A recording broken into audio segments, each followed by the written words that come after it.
Okay, so sorry for being little late. As you know that Sunday, so कुछ ना कुछ काम आ ही जाता है. Even if you try to avoid many things, you cannot avoid.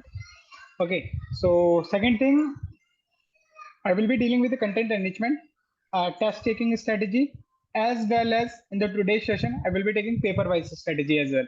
Because I believe some of you are doing GS4, some of you are doing GS3 and all. Okay, so in the content enrichment side, the part that I'm going to take care of, basically it is about how to analyze your own copy and expect the content enrichment from your own side. Okay, so this is what you have to do. Fair enough. So I'll start with a certain copies. Once my screen is visible to you guys, just let me know. Na?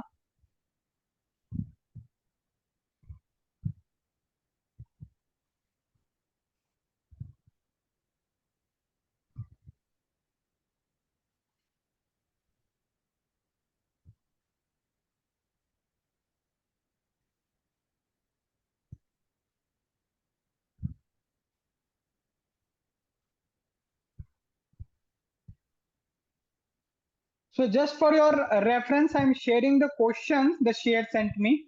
Okay, there are some questions that I have sent in the, I will say, group itself.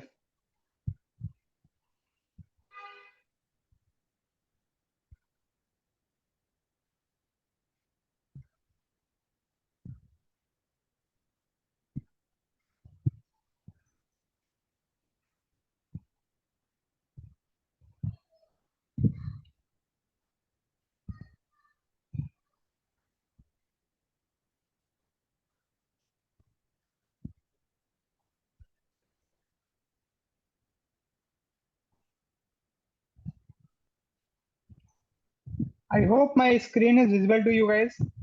Is it? Yes, sir. Yes, sir.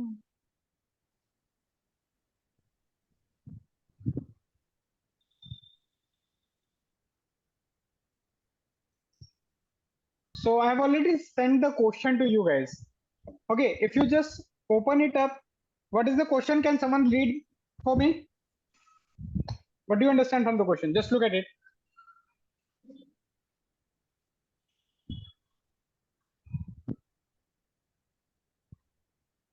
अच्छा, आपको question में नहीं पढ़ा जा रहा, बहुत बढ़िया, कोई बात नहीं, मैं पढ़ देता हूँ अभी. If you look at the question, yes, let me read. It's fine. Why is there a growing demand to reform collegium-based system? Okay, so it's basically the question is asking for reform in collegium. Okay, of appointing judges in India, discuss with the reference to concerns of transparency and fairness. Okay, so I got only these three words: reforms in collegium, transparency, and fairness. 10 marker it is. So let's see how her intro starts. It is like, collegium system is a judicial innovation in the field of appointing judges to higher judiciary. I will say not much interested over it. Reason for the same, it's a innovation in the field of appointing judges. Had it been innovation, so we would not have been criticized. Innovation we generally use for the positive word, and the question itself is of character. So I would have better promised according to the cone of question, like words like process, selection process, appointment of judges. Okay, this is what I will say. But to enrich this question, I will directly mention over here 3 judges case. Okay, then I will just explain just like you. So you can sit with the keyword in the introduction itself. Got it? So innovation, positive term, your introduction or the question. Please mute yourself, whosoever it is. Okay. Guys, please mute yourself. Okay, so reform in collegium. So I will be talking about. Okay, then SP Gupta, second judges, third 3 judges, then NJC. It has been called fourth judges. Okay, I agree to it some extent. Reason for growing demand. Okay, to reform. Now, I will say, before reforms, don't you think it should be directly issues faced by the judiciary better? Because you're wasting 3-4 terms in just learning this. So it's just like you just should mention issues over and out. Yeah, issues in selection process, issues in collegium. Just stick to the demand ना, जो मतलब keyword हमें दे रखा है तो उसके आसपास खेलेंगे तो डेविएट होने का। No objectivity in appointing criteria, fair and lack of transparency in whole process. कैसे ट्रांसपेरेंसी कहाँ नहीं है? They are saying that we the 5 people are discussing, we are the senior most. तो ट्रांसपेरेंसी कैसे नहीं है वो तो दिखाना पड़ेगा ना। मतलब कोई रूल एसओपी नहीं है, you should have mention that with in the case, वरना ये एक जेनरिक स्टेटमेंट रहेगा। मे बी ये एथिक्स के लिए स्टेटमेंट बहुत अच्छा रहेगा, लेकिन जब GS2 पेपर है जहां पे मैं रूल्स एसओपी की बातें करता हूँ, तो I should be having some words of the similar nature. No objectivity in the appointing criteria, ठीक है, ठीक है। अंकल जजेस syndrome favouring nepotism and favouritism, बहुत अच्छे, ठीक है। अब क्या ये इंडिपेंडेंस ऑफ जुडिशरी को इम्पैक्ट नहीं करता? अगर मुझे सोचना है तो मैं एक एनालिटिकल पॉइंट सोच सकता हूँ, violate separation of power article 24, ठीक है। आर्टिकल 24 में सेपरेशन ऑफ पावर है? आर्टिकल 124 क्या है, बताना मुझे एक बार। सर अपॉइंटमेंट रिलेटेड आर्टिकल है। हाँ, तो ये कैसे आया? मुझे मतलब मैं बोलूंगा, अगर आर्टिकल आप डायरेक्टली आपको याद नहीं है तो मत मेंशन करो, वो बेटर है। सेपरेशन ऑफ पावर तो अपना शायद 50 से आ रहा है। No, yes sir, yes sir. ठीक है। तो मैं कहूंगा मतलब अब ये छोटी छोटी चीजें ब्लेंडर्स हैं। System of checks and balances, ठीक है। अब सिस्टम क्या, चेक्स एंड बैलेंसेस का, मैं कहा ठीक है यार। देन मूव फर्दर, जजेस appointing themselves bring in imperialism within the, ये क्या लिखा है, इंपेरियो, अच्छा हाँ ठीक है। मैं कहूंगा कि यार देखो, इस टाइप के कोटेशंस वगैरह ना अच्छे लगते हैं एस्से में, ठीक है। जैसे एक आधा चलेगा, लेकिन ऐसे 3-4 स्टेटमेंट देके फ्लावरी मत बनाना आंसर को। एक पॉइंट है मैं एक्सेप्ट कर लूंगा क्योंकि और कहीं नहीं आया अभी तक ऐसा, बट एक और आ गया तो यही मेरे को थोड़ा इशू करेगा कि अब 2 तक तो मैं फिर भी झेल गया, तीसरा आते मुझे लगेगा यार ये फ्लावरी लैंग्वेज हो रही है, कंटेंट नहीं है रहा।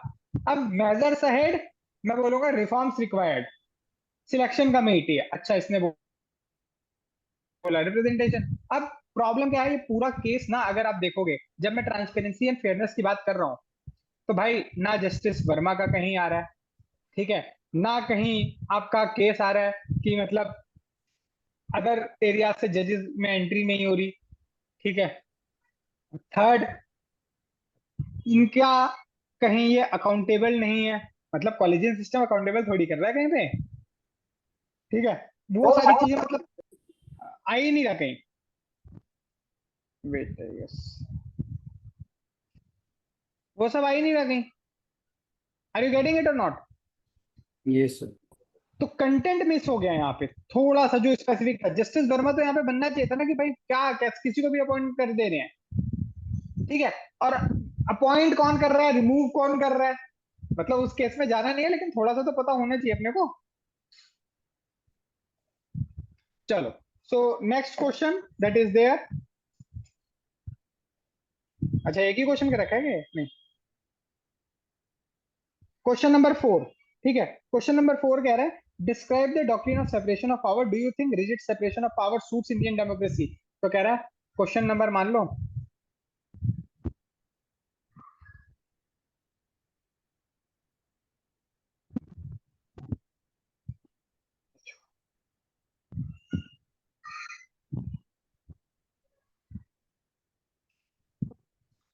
एसओपी के बारे में पूछ रहा है, और एसओपी के साथ क्या बोल रहा है वो कि भाई क्या रिजिड इंडिया के लिए ठीक है? तो मैं कह रहा हूँ इंडिया के लिए रिजिड तो कुछ है ही नहीं।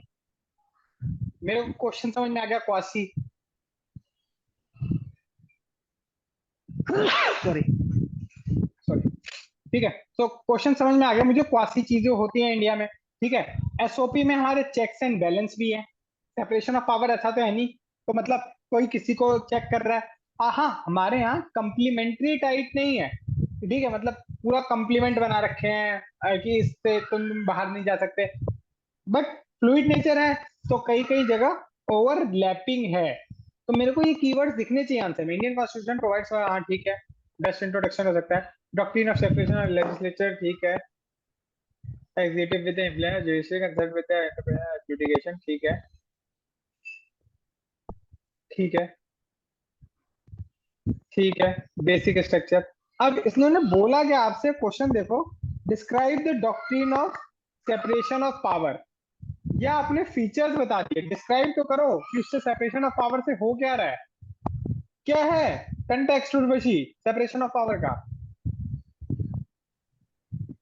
सर वो ओवररीच और चेक्स एंड बैलेंसेस वाला पॉइंट आना था। हाँ, कहाँ आ रहा है, कुछ नहीं आ रहा। ठीक है, केशवानंद भारती, ठीक है।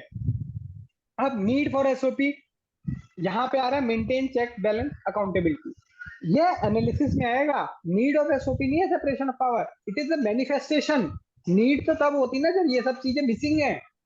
देखो, आप क्या लिख रहे हो और क्या आंसर कर रहे हो उसमें डिफरेंस है।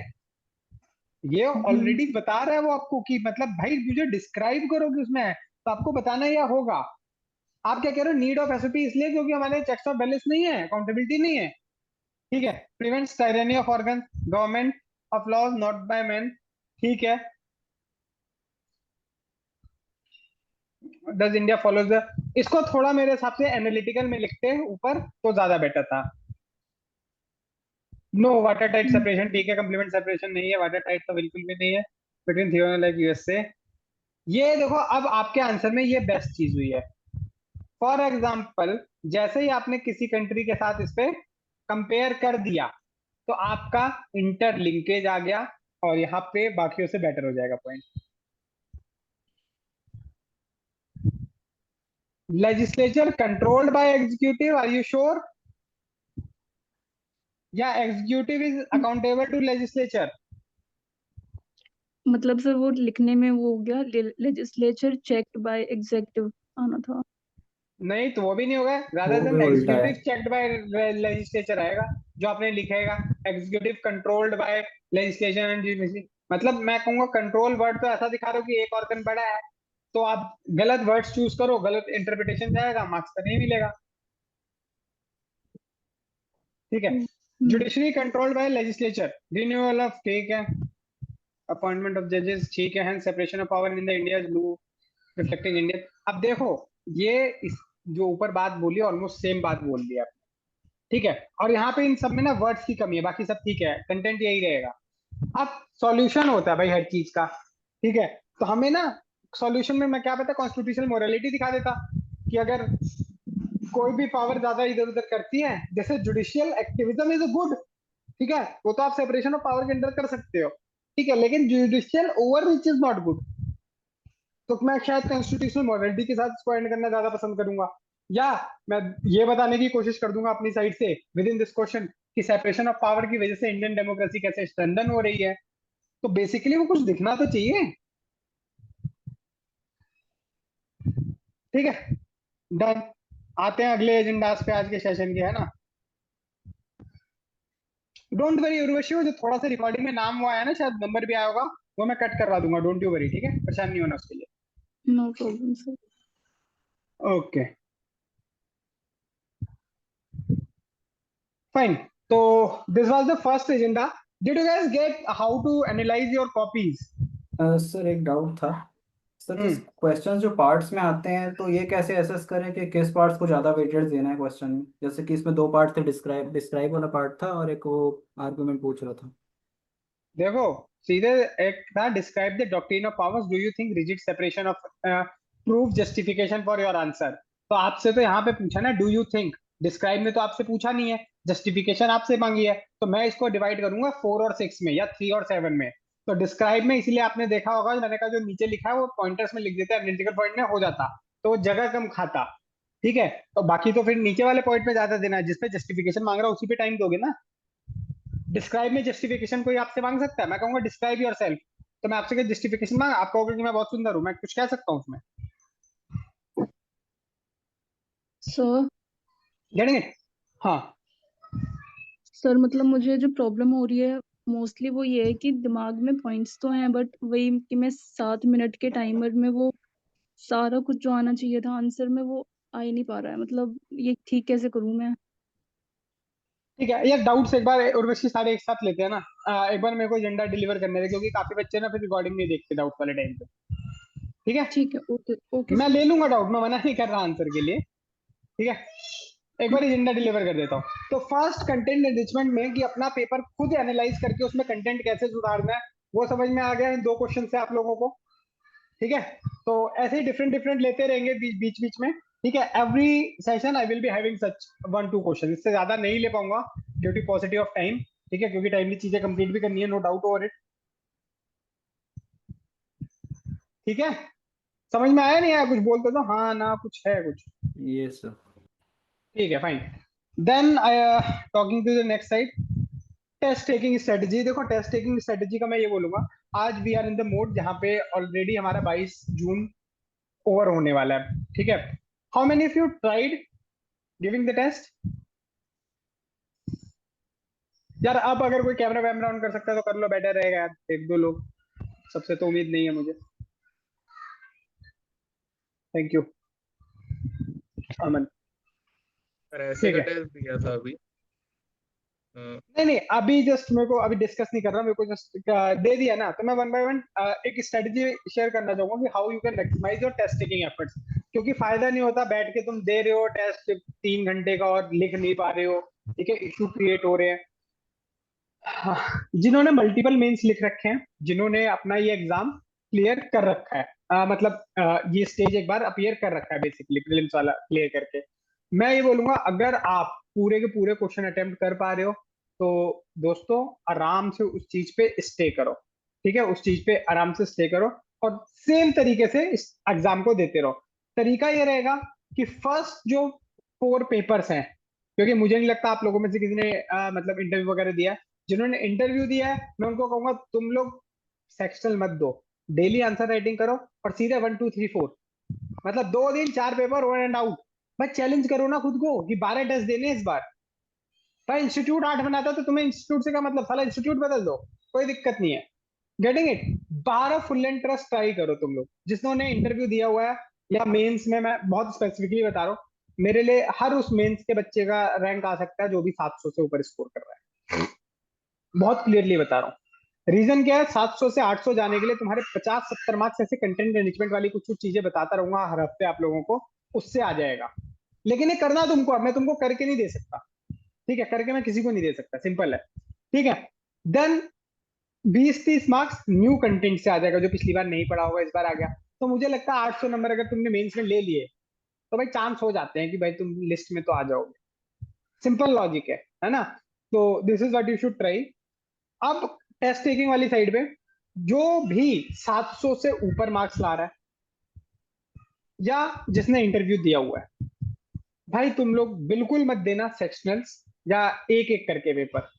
तुम कोशिश करो कि नेक्स्ट 15-20 दिन में, 25 दिन में पूरे का पूरा, ठीक है, पूरे का पूरा निपटा दो अपना सिलेबस, एटलीस्ट जीएस का। ठीक है, ऑप्शनल हो जाए तो बेटर है। और जब मतलब सिर्फ निपटाने का मतलब आंखों के आगे से निकाल देना, इट्स नॉट लाइक कि नोट्स हो जाना, टेस्ट हो जाना, नहीं, एक बार पढ़ तो जरूर लो, वो बहुत हेल्प करेगा। ठीक है, फिर बाद में कंसोलिडेशन चलता रहेगा, कंटिन्यूअस प्रोसेस है।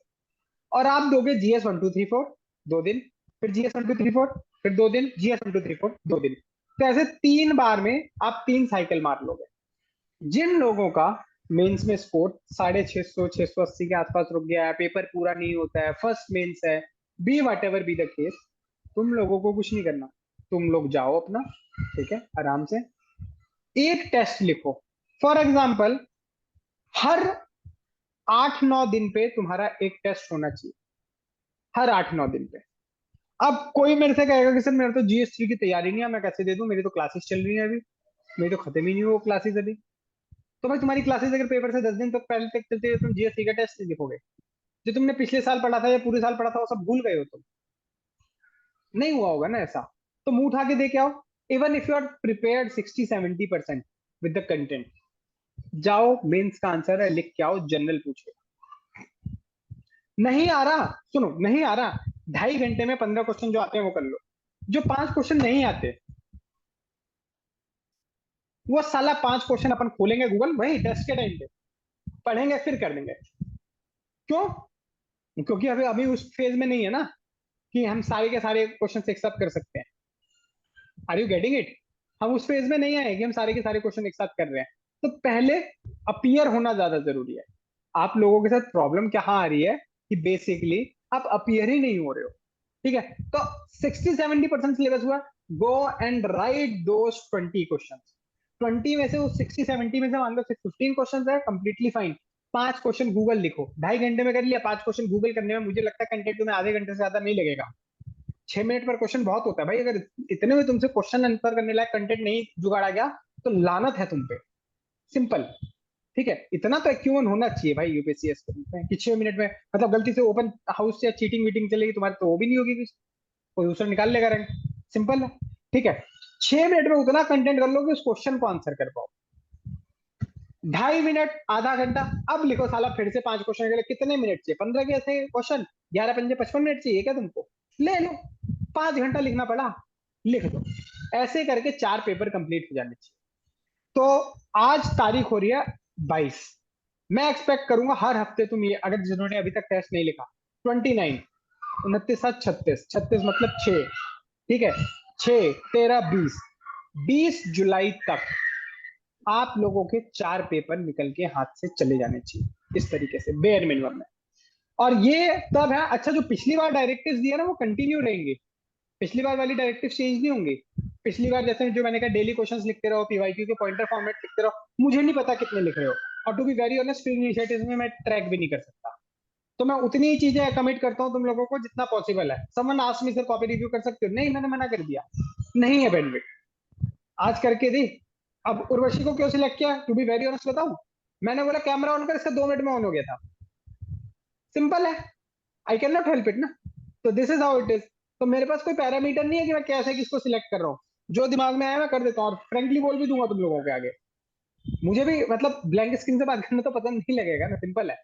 ठीक है, देन ये दोनों काम चलते रहेंगे। 20 तारीख तक मेरे हिसाब से 4 फुल लेंथ टेस्ट आप लोगों के हो जाएंगे। 22 अगस्त को आपको पेपर है। 20 तारीख मतलब आपका एनी हाउ आपका सिलेबस अच्छा खासा पूरा हो चुका होगा। मैं कह रहा हूँ 27-28 तारीख में फिर से जाओ, और इस बार आप भी उस पोजीशन में लिखो GS 1 2 3 4। मतलब या 1-2 अगस्त को लिख लो, 1-2 अगस्त को लिख लो, 27-28 लिख दो। 2 अगस्त से ज्यादा उधर मत लेके जाना। ठीक है, 2 अगस्त से उधर लेके मत जाना। ये मेरी साइड से बहुत क्लियर कट डायरेक्शन रहेगी। ठीक है, क्लियर, सॉर्टेड। नाउ यहां से प्रॉब्लम क्या शुरू होती है कि when we talk about basically, sir अगर उस टाइम पे भी 3.5 घंटे में 3 घंटे में ना पेपर कंप्लीट हुआ, मैं कह रहा हूँ 3 घंटे 20 मिनट में अगर आपका पेपर कंप्लीट हो रहा है तो मार्क माई वर्ड्स, मेंस में आपके पास जादुई शक्तियां आएंगी जिसमें आपका वो 3 घंटे 20 मिनट 3 घंटे में कंप्लीट हो जाएगा। ये रियलिटी है। वो प्रेशर आता है, फिर ऐसा लगता है कि कोई बात नहीं, उसमें टेंशन थोड़ी होती है, अरे खत्म करो निकलो, वो वाला सीन रहता है। ठीक है, तो वो हो जाता है कवर। तो मेरा कहना ये रहेगा, जो पहला साइकिल दे रहे हो वो तुम्हारे हाथ में दर्द होने के लिए होना चाहिए भाई। 2 दिन 4 पेपर कर दिया तूने, वो हाथ में ना मतलब फील आ जानी चाहिए। उसके बाद चाहे उस दिन तुम्हें 2 पेपर देने में हो सकता है 3-3, 6 की जगह 7 घंटा लग जाए। मतलब एक में 40 मिनट एक्स्ट्रा लग गए, एक में 30-20 मिनट एक्स्ट्रा लग गए, इट्स फाइन। बट उठना नहीं है बिना 20 क्वेश्चन कंप्लीट करे। जो नहीं भी आता उसमें भी कुछ ना कुछ करना है। How to attempt unknown question last time मैंने डील कर दिया था, करेक्ट? लास्ट टाइम सिखा दिया था मैंने। ठीक है, तो there you have to focus upon.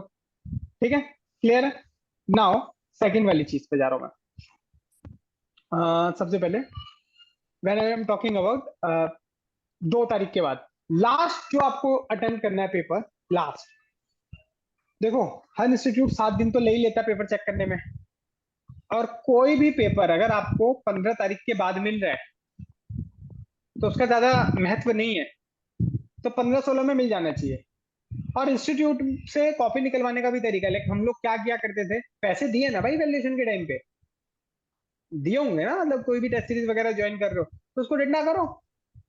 Simple, रो गाओ कुछ भी करो, गाली दो, निकालो, ग्रीवांस रिड्रेसल पे इतने मेल कर दो, वहां का सिस्टम ही पागल हो जाएगी, भाई ये लड़का पागल हो गया, लड़की पागल हो गई है। कोई बात नहीं, तुम्हें अपना काम निकलवाना है। हर कोई नहीं कर पाएगा ना, तुम करो। सीधा फाउंडर को फोन मिला दो, मेरा मेंटल हेल्थ खराब हो रहा है। ज्यादा हो तब भी ना दो तो रेडिट पे डाल दो। ठीक है, तो बेसिकली कुछ ना कुछ तो हो ही जाएगा। तो बेसिकली मतलब निकलवा लो 7 दिन। तो 15 तारीख को तुम्हारी कॉपी चाहिए, तो यार तुम्हें 6 या 7 तारीख में अटेम्प्ट करना है पेपर, जो फाइनल पेपर होगा तुम्हारा। मैक्स टू मैक्स अगर कोई ये प्रॉमिस कर दे कि मैं 5 दिन में चेक करके दे दूंगा, तो भाई 10 तारीख तक कर दो, ठीक है। क्योंकि उसको ज्यादा पीछे ले जाने का कोई फायदा नहीं है। हमारे टाइम पे हुआ था, विजन ने एक बार कॉपियां दी थी भाई। कब दी थी? पेपर से 2 दिन पहले। तो मैंने कहा बहुत सही, क्या करें इस कॉपी का आप। सिंपल है। तो मतलब उस चीज को संभालना है अपने आप को। विजन थोड़ी अपनी गलती मानेगा। We tried our best, rank भी क्लेम कर लेगा, सिंपल है। तो तुम अपना भी बेस्ट दे दो ना, परेशान करने के लिए। तो टेस्ट टेकिंग स्ट्रेटेजी क्लियर होगी सबको? क्लियर? यस ठीक सर। है, डाउट्स एक साथ लूंगा मैं, डोंट वरी, एक साथ लूंगा सबके। शुरुआत में विरज तुझसे ही करूंगा, याद है मुझे तेरा डाउट।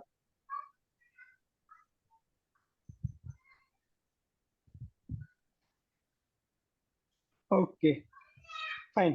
तो पेपर वाइज कुछ कुछ चीजें मैं बताना चाहूंगा, स्ट्रेटेजी जो है, ठीक है। First thing that you have to do, Viraj, paper 1 से रिलेटेड डाउट था ना, if I am correct? Yes sir, society के रिलेटेड। हाँ बता दे, एक बार डाउट बता दे, सुन लेंगे तो मैं आंसर कर देता हूँ। आई नो वैसे, मतलब इन लोगों के लिए। मतलब थोड़ा सोसाइटी का क्वेश्चन है, सिलेबस से थोड़े डायनामिक लगते हैं मुझे। मतलब थोड़ा on the spot answer brainstorm करने में थोड़ा प्रॉब्लम आ रहा है, और ऐसे लग रहा है कि मतलब जस्टिस नहीं हो रहा है उस क्वेश्चन की डिमांड के लिए। वही है और थोड़ा। स्पेसिफिक हो, जैसे एग्जांपल में। अभी सर, इंटरकास्ट मैरिजेस और इंटररिलीजियस मैरिजेस के लिए एक क्वेश्चन आया था। तो इंटरकास्ट मैरिजेस का डायमेंशन तो हमने कवर किया होता है, लेकिन इंटररिलीजियस मैरिज वो तो मतलब अनकवर्ड है। तो ऑन द स्पॉट अगर उस पे क्वेश्चन आ गया, मतलब 15 मार्क का, तो 3 पेज मतलब उतना जस्टिफाई नहीं होता उसका आंसर, ऐसा लग रहा है मुझे। तो वही एक डाउट था कि सोसाइटी का एड्रेस नहीं हो रहा, क्वेश्चन का डिमांड एड्रेस नहीं हो रहा, ऐसे मेरा स्पेसिफिक डाउट है अभी। अब मैं समझ गया तेरा डाउट क्या है, अब स्पेसिफिक हो गया ना, तो अब बेटर आंसर मिलेगा। सोसाइटी का answer is more about ethics का answer, to be very honest. दोनों में मुझे ऐसा लगता है कि कीवर्ड्स ना होने पे प्रॉब्लम है, ठीक है। अब इंटर रिलीजियस जब मैरिज की बात आएगी, तो क्वेश्चन क्या था और बताएगा तो मैं और स्पेसिफिक हो जाऊंगा, वरना मैं इन जनरल बोल दूंगा थोड़ा सा।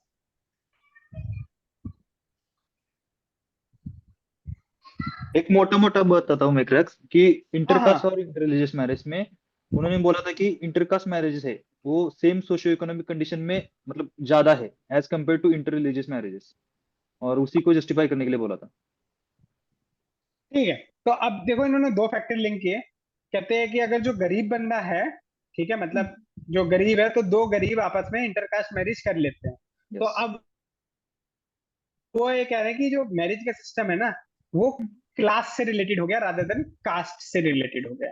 ठीक है, यू विल फाइंड कि हाँ, जैसे मतलब सिंपल एक एग्जांपल ले लेते हैं, लबासना की जितनी शादी हो रही है कौन सा धर्म जाति देख के हो रही है, लेकिन सर्विस देख के हो रही है। ऐसा नहीं मिलेगा तुम्हें कोई कपल कि आईएएस को आईआरएमएस से प्यार हो गया, होता ही नहीं। बहुत ऑब्जेक्टिवली ये देखते हैं वो इस चीज को, ठीक है। मतलब नहीं होता भाई, शक्ल अच्छी नहीं लगती आईआरएमएस वालों की, और आईएएस कैसा भी लड़का हो क्यूट होता है, दैट इज द रियलिटी, ठीक है। मतलब एक मेरा स्टूडेंट था, नाम तो नहीं लूंगा, 6 महीने बाद मेरे को लवासना से फोन किया, कहता सर आज बात करनी है कुछ। मैं क्या कह रहा है? सर मुझे अब पता चला साला मैं बहुत क्यूट था, कॉलेज में ऐसी लड़कियां भाव नहीं देती थी। That is the reality. तो बेसिकली कास्ट की जगह क्लास कन्वर्जन हो रहा है। तो अगर आप देखोगे यहाँ पे संस्कृताइजेशन कीवर्ड खुलेगा, ठीक है, जोक सपाट टॉपिक पे आ रहा है। संस्कृताइजेशन कीवर्ड खुला, क्लास कीवर्ड खुला। अब जब क्लास कीवर्ड खुलता है, तो shared value scarcity of resources, ठीक है। या स्टेटस सिंबल, 2 अमीर लोग शादी कर रहे हैं भाई, उनकी शादी में 2 ऑडी आएंगी, सिंपल, 2 बीएमडब्ल्यू दिखेंगी, रियलिटी ये है, ठीक है। तो स्टेटस की साइड के लिए, अब स्टेटस जब भी हम मैच करते हैं तो क्या बोलते हैं हम? स्टेटस वगैरह में कैसे बात करते हैं सोसाइटी में? कुछ कीवर्ड याद आ रहा है? परचेजिंग पावर, सर वो एक रिसोर्स। क्लास हाँ caste, sir class caste nexus और सेक्युलराइजेशन ऑफ कास्ट अगर का है थोड़ा सा हाँ, डाउट्स। वो भी चलेगा, सोशियोलॉजी से उठा के ला रहा तू यहाँ पे, ठीक है। तो सेक्युलराइजेशन मतलब वहां का एग्जैक्ट, हाँ कॉन्स्पिकुअस कंजम्पशन। हाँ, कॉन्स्पिकुअस कंजम्पशन, इस टाइप की चीजें। तो ठीक है, बेसिकली द लिविंग कल्चर, यहाँ पे उठाओ के लाओगे कल्चर की, भाई गरीब का कल्चर सेम है, अमीर का कल्चर सेम है, तो इस टाइप के। अब इंटर रिलीजियस में क्या हो रहा है, टू थिंग्स। फर्स्ट, या तो प्योर लव है, ठीक है, या इट इज मोर अबाउट, एक मिनट, सॉरी सॉरी, सो या तो वो प्योर लव है, या बेसिकली सोसाइटी के जो फिशर्स हैं उसको टैप करने की कोशिश कर रहे हैं, चाहे लव जिहाद हो चाहे भगवा ट्रैप हो। मतलब इन दोनों को यूज मत करना पेपर में, ये भी बता रहा हूं।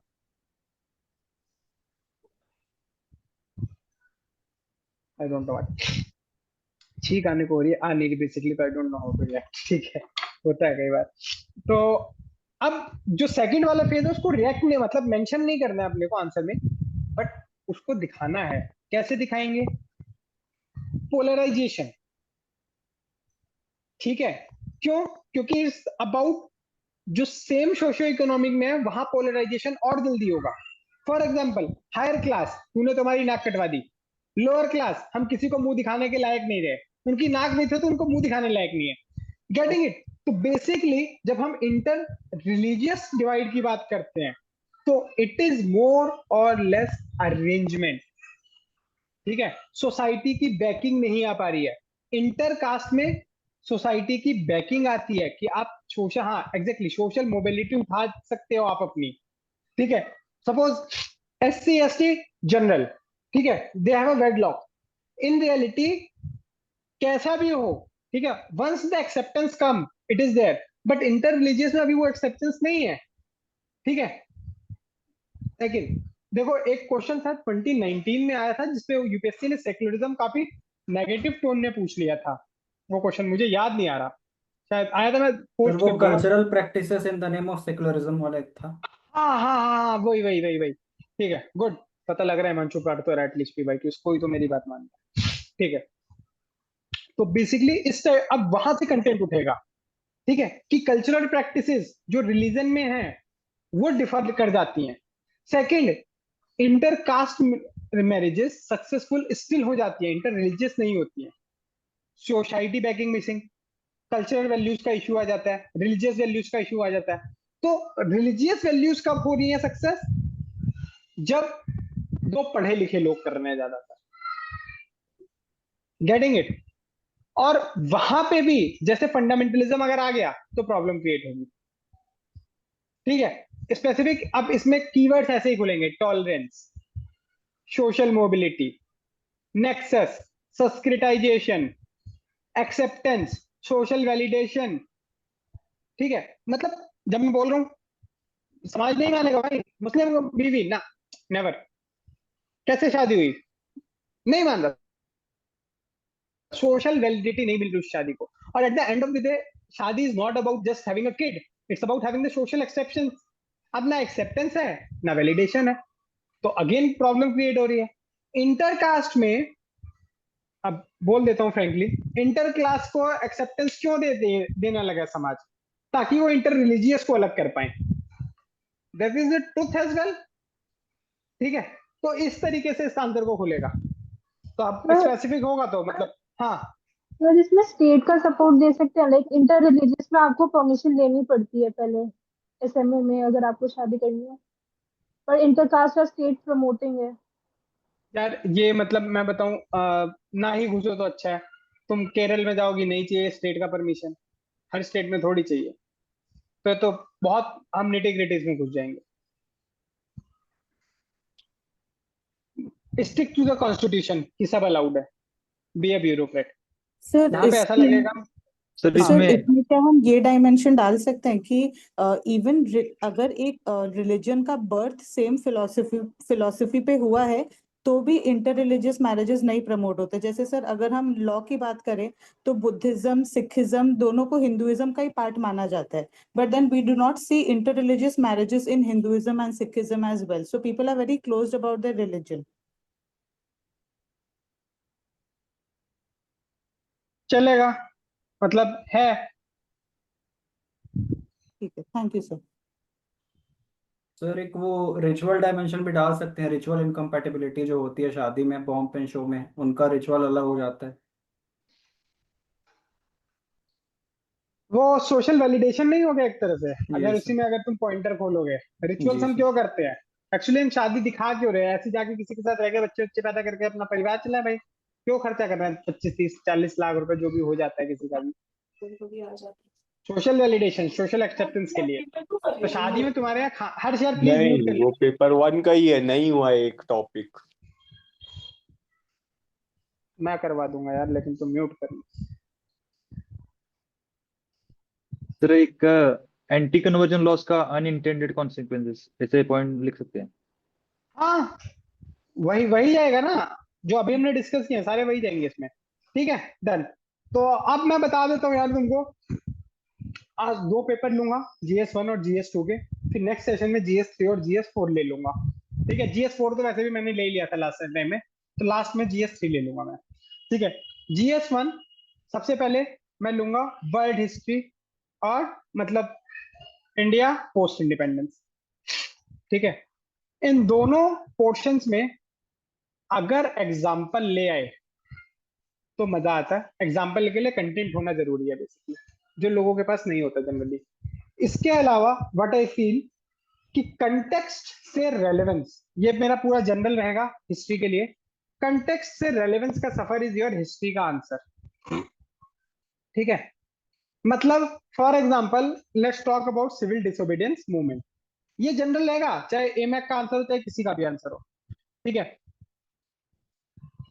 ना सपोज हम लोग यहाँ पे बैठे हैं, GS1 का पेपर लिख रहे हैं, एंड क्वेश्चन आता है सिविल डिसोबीडियंस मूवमेंट के लिए। ठीक है, सिविल डिसोबीडियंस मूवमेंट का कंटेक्स्ट क्या था? कोई मुझे बता पाएगा? सर वो डोमिनेंस स्टेटस का डिमांड अगर नहीं मानेंगे तो फिर अपन। चुप रहो, गलत है। सर नेहरू रिपोर्ट के एक्सेप्टेंस के लिए पूर्ण स्वराज डिक्लेरेशन हुआ था, जिसके बाद सर राउंड टेबल कॉन्फ्रेंसेस। तुम लोग मुझे बैकग्राउंड बता रहे हो, मैं कंटेक्स्ट बता रहा हूँ, पूछ रहा हूँ। सॉल्ट टैक्स क्या? ब्रेकिंग, मतलब सॉल्ट टैक्स रिलेटेड। हाँ हाँ, है तो कुछ इससे रिलेटेड, आसपास घूम रही है, बुलसाई पे नहीं है लेकिन। Sir 11 point demands.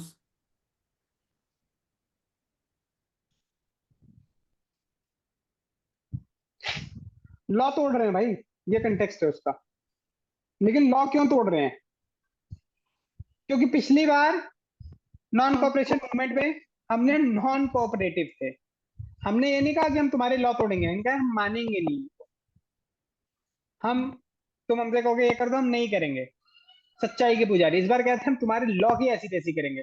तो कंटेक्स्ट उसका था कि लॉ ब्रेक इसलिए किया क्योंकि पिछली बार हमने जब लॉ को सहयोग नहीं किया था। Getting it? जो तुम बोल रहे थे वो बैकग्राउंड है। ठीक है, तो नॉन कोऑपरेशन से ब्रेकिंग ऑफ द लॉ, ये इसका कंटेक्स्ट हुआ। रेलेवेंस क्या हुआ? रेलेवेंस होता है जो आज के टाइम से रिलेट कर लो। लॉ तोड़ना आज के टाइम पे क्या है, कैसे रिलेट कर सकते हो?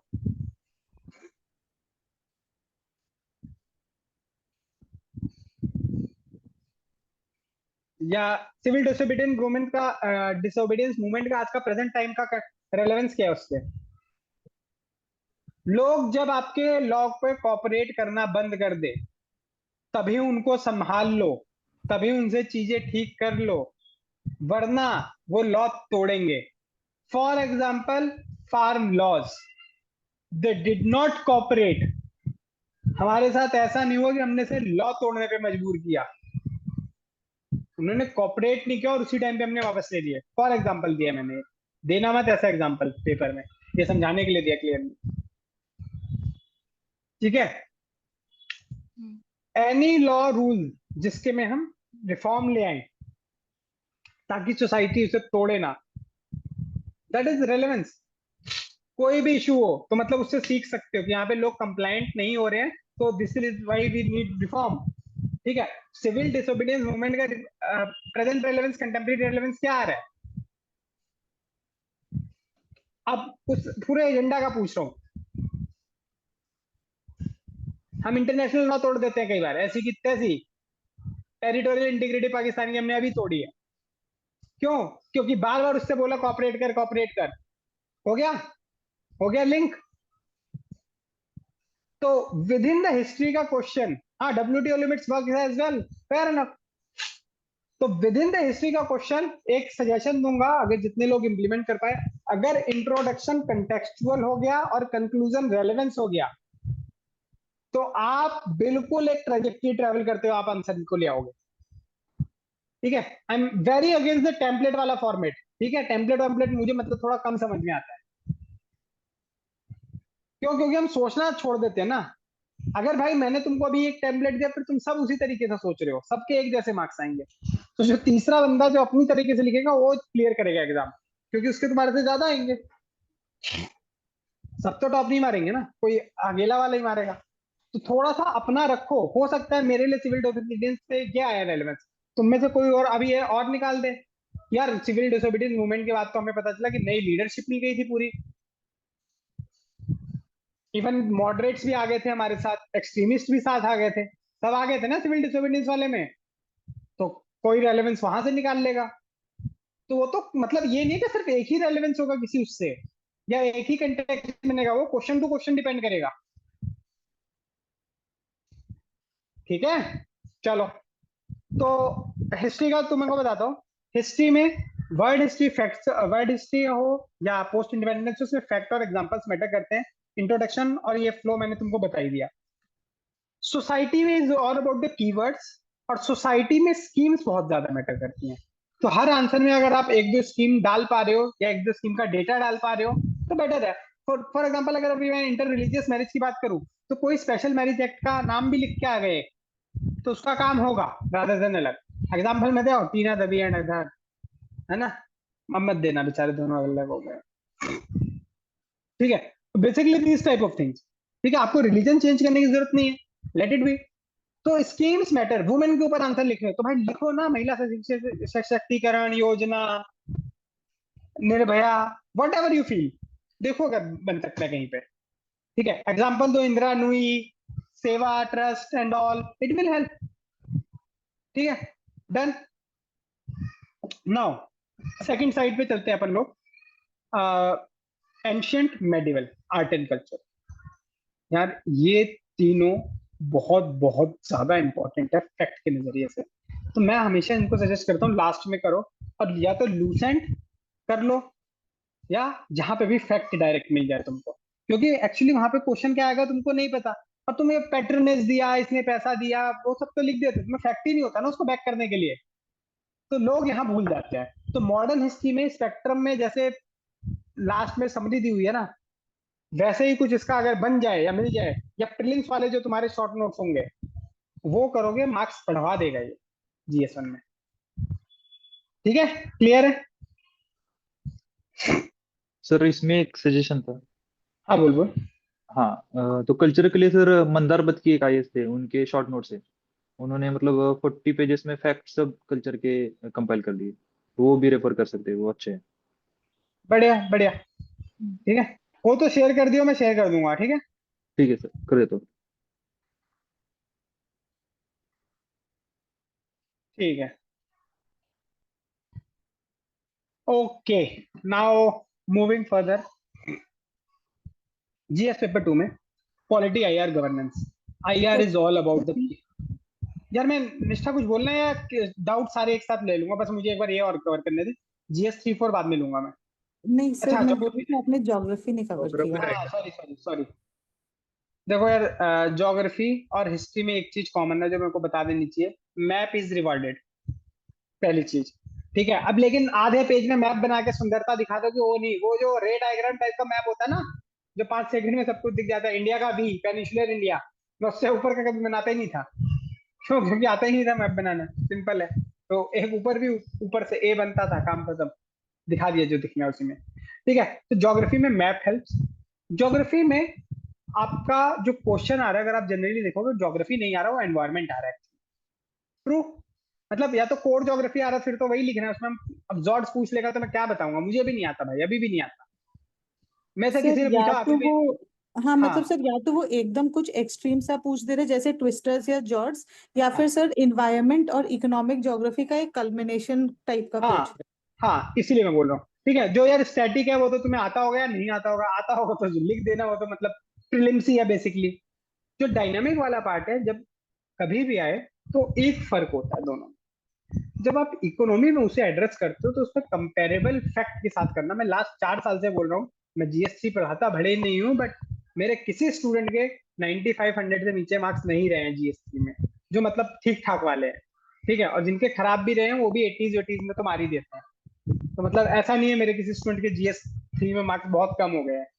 एक ही चीज जो मैंने ध्यान में दी है कि भाई जीएस 3 का जब पेपर होगा तो आपको फैक्ट ओरिएंटेड रहना है। और फैक्ट ना ऐसे नहीं कि बस भर दिया कुछ भी, कंपेरेबल।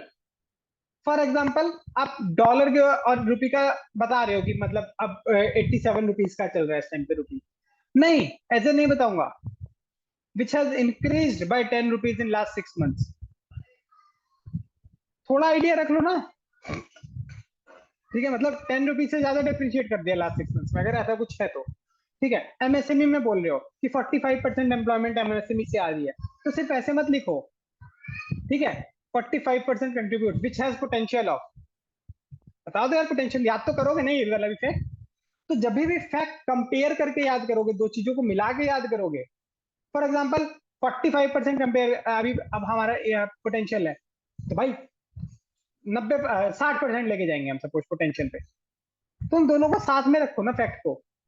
एक्चुअली जब दो फैक्ट कंपेयर करके बताते हो ना तो एनालिटिकल होता है। फॉर एग्जांपल मैं और धीरज है, आई थिंक इसकी हाइट ठीक ठाक है, तो मान लो ये 6 फीट का है। ठीक है, अपन 5-6 के हैं। तो अब मैं आपको दो फैक्ट दूंगा ना याद करने को, उत्कर्ष 5-6, विरज 6, मजा नहीं आएगा आप लोगों को, टाइम लग रहा है याद करने में।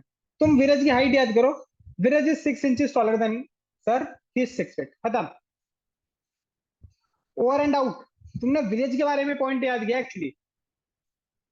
और जब कंपेयर करोगे तो भाई एक एमएसएमई बोला मैंने, अभी दो फैक्ट याद करवा दिए एक साथ, वरना तुम एमएसएमई की 4 फैक्ट याद कर रहे हो। तो देख लो ना, थोड़ा टाइम लगता है यहाँ यार, इसको कैसे इंटीग्रेट कर सकते हैं, बहुत ईजी हो जाती है फिर लाइफ। ठीक है, तो वो जीएस 3 की अप्रोच है, उसमें अब दोबारा रिपीट नहीं करूंगा ये वाली चीज, मैं जब दोबारा बताऊंगा। जीएस 1 में यही काम मैं जब करूंगा तो उसमें ज्योग्राफिकल आउटलुक होना चाहिए। तो मैं बात करूंगा एटमॉस्फेयर की, एनवायरमेंट की, रिवर की, एग्जाम्पल की।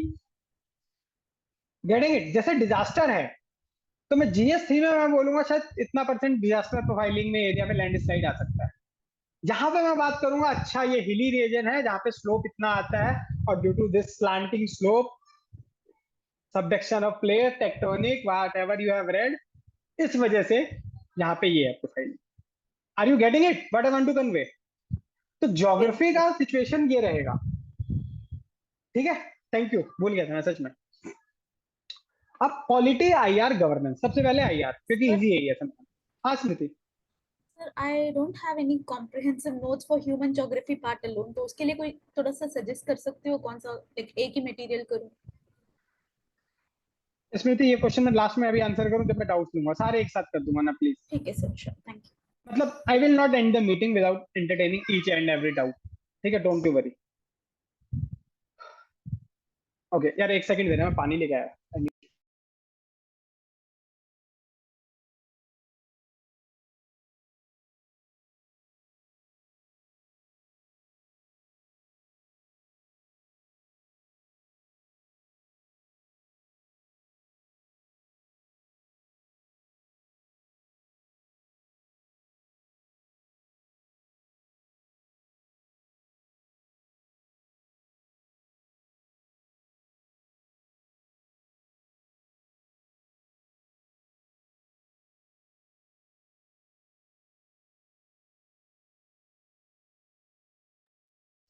ओके है ना, तो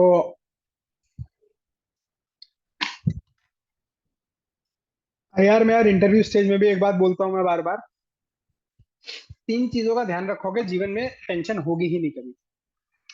पढ़ना तो है, रट्टा तो मारना है, उसका तो सबको मारना है, लेकिन किस चीज का ध्यान रखना है? आईआर के आंसर्स में वर्ल्ड मैप याद रखो।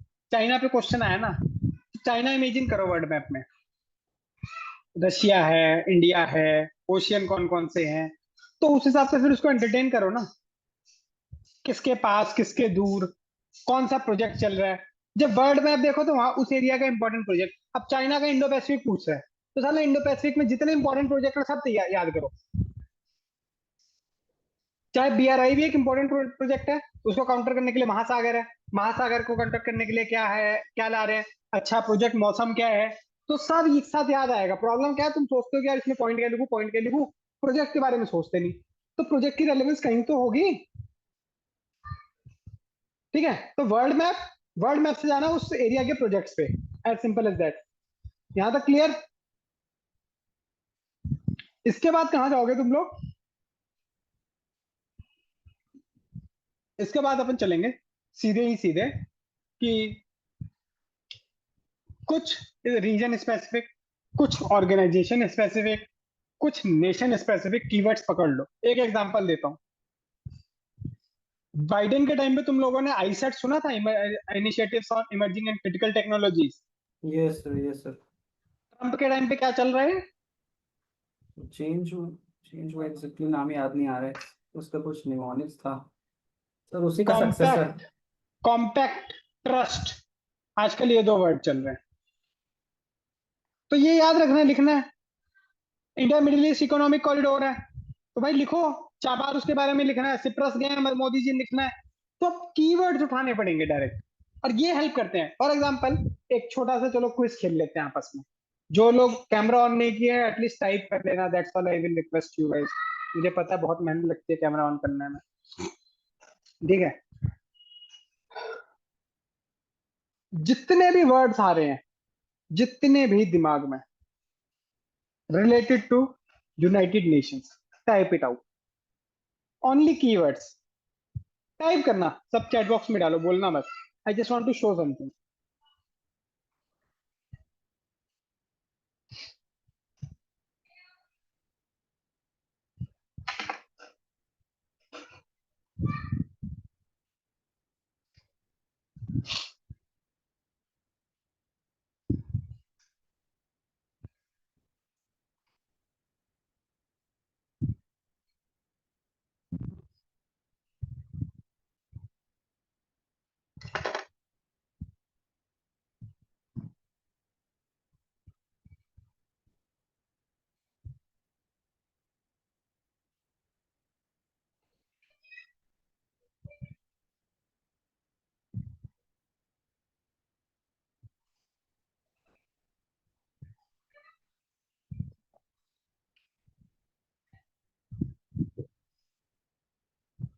अभी देखो, तुम लोगों को सबको हंसी आ जाएगी, G4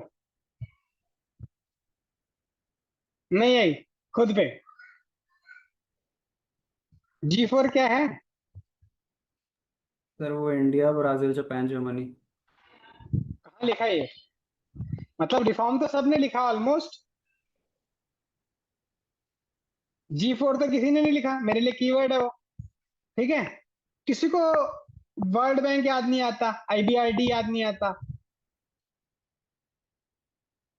और मैंने तो यूनाइटेड नेशंस बोला था, तो तुम सोच भी नहीं रहे कि यूनाइटेड नेशंस का ही तो है, फ्रेमवर्क कन्वेंशन और क्लाइमेट चेंज, तो बेसिकली लिमिट कर रखा है ना तुमने। हाँ, अमन अब जा रहा है उस साइड दिमाग ना बोलने के बाद। तो प्रॉब्लम कहाँ है अपनी, कि हम ज्यादा सोच ही नहीं रहे। अब पता है क्या होगा, कई बार सिर्फ ना तुम कॉपी पेन लो, और जो क्वेश्चन तुमको दिया हुआ है, GS2 का कोई क्वेश्चन टाइप करो यार, मतलब मैं I don't want to commit from my side, कोई यहाँ पे कोई GS2 का IR का कोई सा भी क्वेश्चन टाइप करो चैट बॉक्स में, एक आदमी कोई भी कर दो, मतलब आदमी औरत जो भी हो, कोई ऐसा तो नहीं, I identify myself as a frog.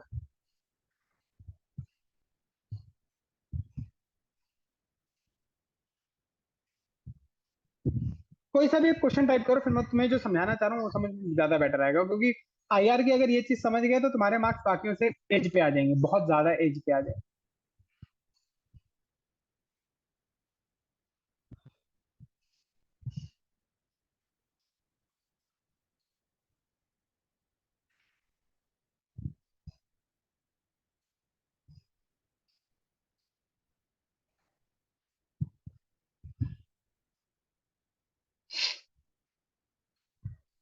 ठीक है, छोड़ो।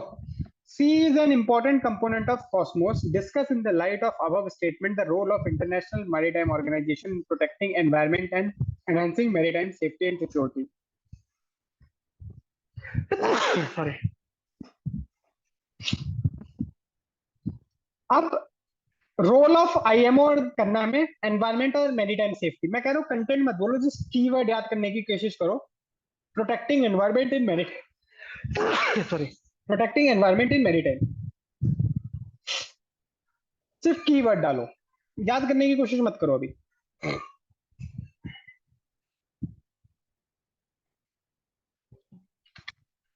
डालो सीबेड अथॉरिटी। सीबेड अथॉरिटी किससे, रुक जाओ, अरे एक डालना, रुक जाओ, अब मत डालो, जो मैं बोलूंगा वो करना है बस।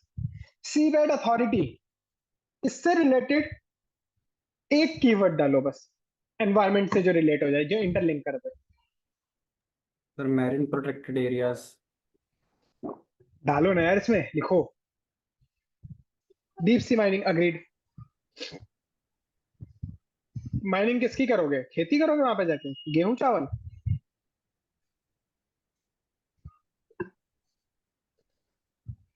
ठीक है,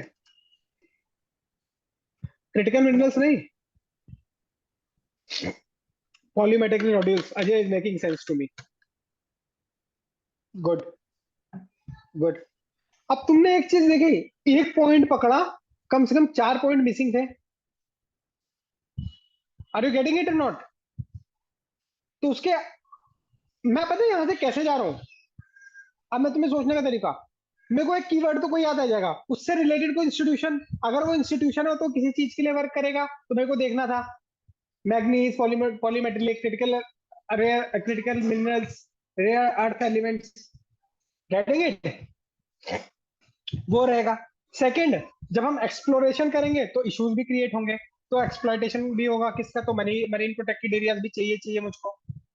समझ में आ रहा है तुम लोगों को? इस तरीके से आगे बढ़ते हैं अपन लोग। तो अभी क्या काम करो, जैसे जो कुछ तुम पढ़ रहे हो ना, जो भी टॉपिक पढ़ रहे हो, ठीक है, उससे रिलेटेड चीजों को हाईलाइट कर लो। वो क्या काम करेगा कि हाँ, जैसे इंडिया यूएस है, तो हाँ मुझे 5 वर्ड याद आ जाएंगे, तो बाकी सारी कहानी याद आ जाएगी। Got it? तो बाकी सारी कहानी याद आ जाएगी। क्लियर है? सॉर्टेड है? तो एक तो ये हो गया, ठीक है, सॉर्टेड, चलेगा। चलो अब आते हैं पॉलिटी पे। सर पॉलिटी पे आर्टिकल नंबर मार्क्स दिलवाते हैं। कमेटी कमीशन से रिकमेंडेशन एक हद से ज्यादा मत करना। मतलब मैंने मार्क्स कम होते हुए देखे एक स्टूडेंट के इस साल। उसने क्या किया, मैंने उसको बोला था कमेटी कमीशन डालो, तो उसने क्या क्या सब रट ली।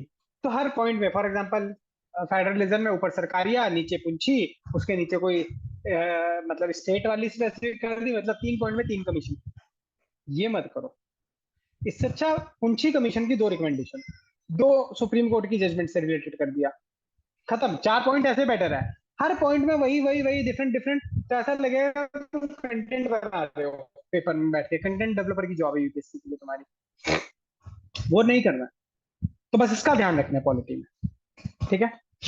IR is more about specific keyword, ठीक है। बेसिकली मैं ये बोलूंगा गवर्नेंस, इसमें मैं बोलूंगा थोड़ा सा टेक्निकल होता आंसर है, ठीक है। गवर्नेंस में तुम्हारी प्रेजेंटेशन बहुत मैटर करती है, तो डायग्राम वगैरह हेल्प करते हैं।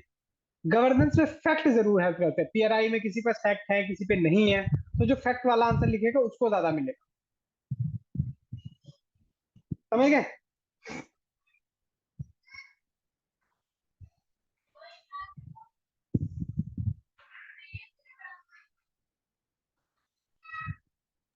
तो गवर्नेंस वाले क्वेश्चंस में लाइक एक ना अंडरस्टैंडिंग की इशू हमेशा रहती है। अगर वो गुड गवर्नेंस और ई गवर्नेंस से हट के क्वेश्चंस आए, तो सर ऐसे सिचुएशन में कैसे आंसर करना ठीक रहेगा क्वेश्चंस को? लाइक हम किस चीज को पकड़ के चले कि वो आंसर एक एवरेज बन के निकल आए? निष्ठा मेरे को क्वेश्चन दे देगी तो बेटर है। सर मैं 2 मिनट पीवाईक्यू सर्च करके बताती हूँ। ना हो तो देखो यार, सीधी सी बात है, तुम लोगों को रेडी रहना चाहिए ना इन चीजों के साथ। मतलब I can not give you any structure in this course. मैं अगर अभी एक कॉमन स्ट्रक्चर दे दूंगा, वो वर्थ इट रहेगा नहीं तुम्हारे लिए। ठीक है। निश्चय इस क्वेश्चन से काम चल जाएगा क्या? अमन ने डाल तो दिया है।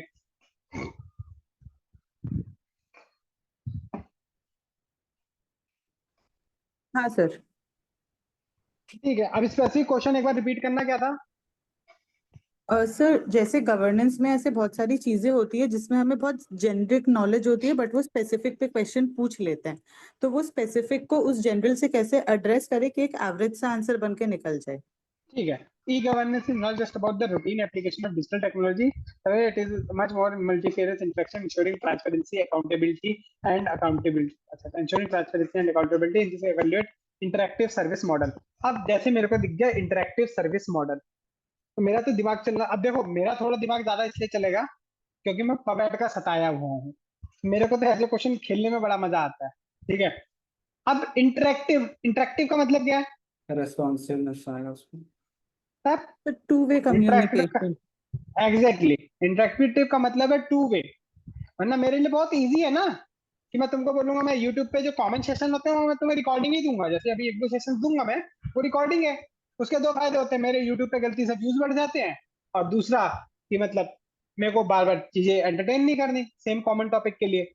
ये जो हम कर रहे हैं इंटरेक्टिव है, तो ये टू वे है। ये निष्ठा को दिक्कत हुई, इसने मेरे को पूछ लिया। अगर ये यूट्यूब पे चल रहा था टाइप करती क्या ये? नहीं करती। Getting it? तो जैसे इंटरेक्टिव सर्विस मॉडल, सर्विस है, अच्छा public service, e governance service का मतलब कोई पब्लिक सर्विस डिलीवरी हो रही है। तो मतलब अगर किसी सर्विस की डिलीवरी पब्लिक की साइड से हो रही है, मतलब सरकार की साइड से हो रही है, तो दो चीजें दिमाग में आ जाएंगी मेरी। या अननोन क्वेश्चन वाले तरीके से हैंडल कर रहा हूं मैं, वो भी जी टू वे सर। होगा। तो फीडबैक जनरेट होगा। Feedback loop is important part of the governance. तो जनरल वाले चीज आ रहा है। ठीक है, तो फीडबैक जनरेट होगा। अब मैंने यही क्वेश्चन एक्चुअली डिकोड कर लिया जब मुझे इंटरेक्टिव सर्विस मॉडल समझ में आ गया। ठीक है, पब्लिक सर्विस डिलीवरी जहां पे इंटरेक्टिव होनी चाहिए। इंटरेक्टिव तब होगी जब मैं प्रोएक्टिव होऊंगा, रिस्पॉन्सिव होऊंगा, अकाउंटेबल होऊंगा, ट्रांसपेरेंसी दिखाऊंगा, ओपननेस दिखाऊंगा, आर्टिकल 19 का सम्मान करूंगा। Are you getting it? Yes sir. है जनरल कंटेंट, है ना, जनरल कंटेंट, बट रेलेवेंस के साथ आंसर कर दिया। क्लियर हुआ निष्ठा?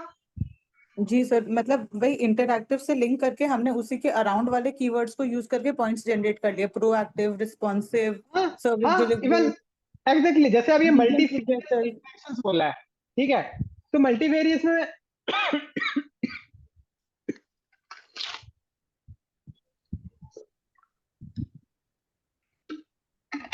तो मल्टीफेरियस में यार मैं ये सारी चीजें यूज कर सकता हूँ ना आपकी। जी कौन सर। सी? जी सर। कि मोबाइल गवर्नेंस, कंप्यूटर के थ्रू, कियोस्क के थ्रू, आई वो क्या आईवीआरएस बोलते हैं, क्या बोलते हैं, आईवीआरएस सिस्टम है। ठीक है, वो हो गया। तो सारी चीजें तो यूज होगी। तो अब मैं देखूंगा क्या क्या कर सकते हैं। हो सकता है मैं सैटेलाइट कम्युनिकेशन का यूज करना शुरू कर दूं आने वाले टाइम में। मोदी जी डायरेक्ट 100 करोड़ भारतीयों से बात कर रहे हैं, तो उस तरीके से। ठीक है, तो गवर्नेंस, इसीलिए मैं बोल रहा हूँ governance is more about the keywords again. ठीक है, कि इसको डिकोड कैसे कर रहे हो। फाइन।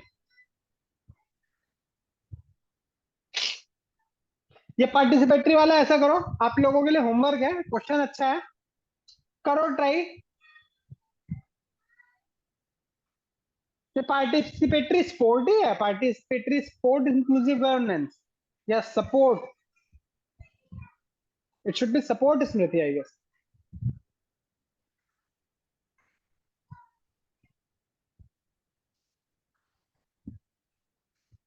पता नहीं यार, ऐसा अजीब लग रहा है थोड़ा।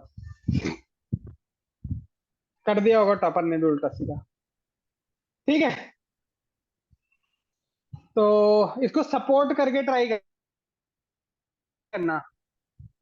Participatory governance democracy as a participatory, अजीब सा लग रहा है यार, मत करो इसको ट्राई, रुको। सपोर्ट पे बन नहीं रहा क्वेश्चन, रहने दो, इसको मत करो। वो एक कोट है sir, it's not Spectator sport but participatory. Okay, अच्छा इस तरीके, इट्स नॉट स्पेक्टेटर स्पोर्ट्स। हाँ तो तब तो इजी हो गया ना। मतलब यहाँ पे स्पेक्टेटर क्या है, पैसिव, जो पार्टिसिपेटरी है वो एक्टिव। तो यहाँ पे पार्टिसिपेंट्स मतलब सिटीजन को, पार्टिसिपेंट्स को एक्टिव और पैसिव होने को बोल रहा है। कह रहा है कि जब पार्टिसिपेटरी गवर्नमेंट में सिटीजन एक्टिवली पार्टिसिपेट करेगा। मेरी सड़क टूटी हुई है, मैंने फोटो खींच के डाल दी, बट ठीक करवाओ। फीडबैक दे रहा हूं मैं, ग्रीवांस रिड्रेसल मशीन यूज कर रहा हूं मैं, सरकारें चेंज कर देता हूं जब जरूरत पड़े। तो वो हो गया पार्टिसिपेटरी। ठीक है,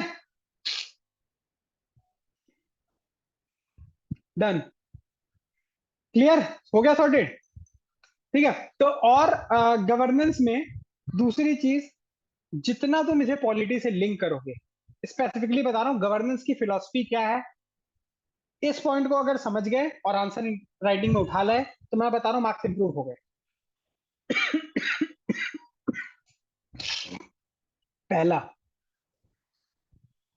आर्टिकल्स। किसी ने बोला इन्फॉर्म्ड सिटीजनरी चाहिए, वही एक्टिव पार्टिसिपेंट हो सकती है, तो आर्टिकल 19।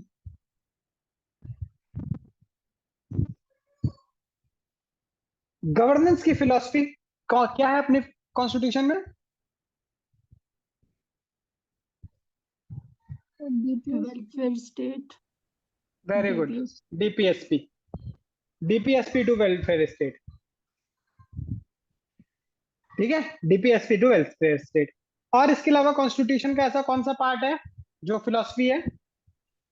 तो जहां फिलॉसफी है वही गवर्नेंस है। प्रियम्बल। हाँ, तो आप गवर्नेंस के क्वेश्चन में प्रियम्बल रिलेट कर पाओ, participatory governance as enshrined in Indian Constitution to ensure socio-economic justice. Participatory governance, giving liberty to question the grassroots government, हो गया participatory government। अब वो जब इस तरीके से प्रेजेंट होगा, आंसर अपने आप थोड़ा जेल टाइप का लगेगा, मतलब स्मूथ जिसे बोलते हैं, जैसे जेल स्मूथ होती है। Got it? तो ये इन दो पेपरों के आपके लिए एनालिसिस थे। थर्ड और फोर्थ फिर किसी सेशन में करेंगे। आज फर्स्ट एंड सेकंड मैंने आपको बता दिया है। तो एज आई सेड, देखो मैं बहुत फ्रेंकली बता रहा हूँ, तुम लोगों के लिए फ्री इनिशिएटिव होगा।